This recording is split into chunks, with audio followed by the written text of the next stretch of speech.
it's basically we're talking about the same thing. We're talking about opportunities. And we're talking about getting rid of discrimination on the basis of, whatever it is, either attitude or the reality of discrimination. And I think the ADA has gone a long way to proving how you do that. And so have a lot of people like Tim McGuire in his book, some even take them home.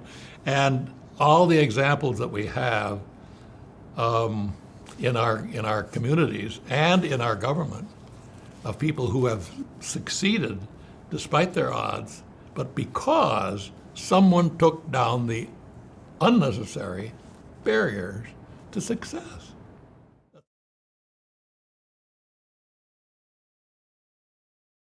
Yeah, there are people with disabilities in higher education whose job is to help people with disabilities who are students. And they just decided to name an annual award after me. And they give out this award. And the professor who, I don't know whether he came up with the idea or what it was, but he was the one that contacted me. And I said, yes, there's about 100 of these people in colleges all over Minnesota right now, people with disabilities who are providing opportunities for students with disabilities, recognizing their disability and what goes with it. They presented the word to me on Zoom or something like that, and I said a few words, and he, in his email afterwards, he said, I don't know whether you noticed it or not, but people were crying. And I thought, whew. But then I thought about it, and I asked him if I was right. And I said, I think they're crying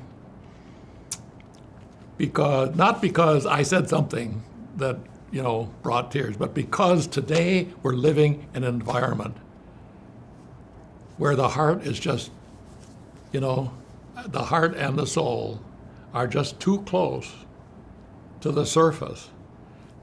And I think that's why it's an honor to have somebody say, this is the Dave Durenberger plaque.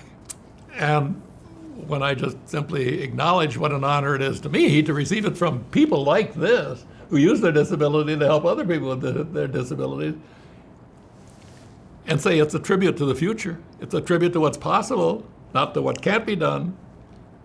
It's a tribute to our soul, to our best natures, not a tribute to these negative things that pass through us on passing for media and passing for people that won't wear masks or whatever the case may be.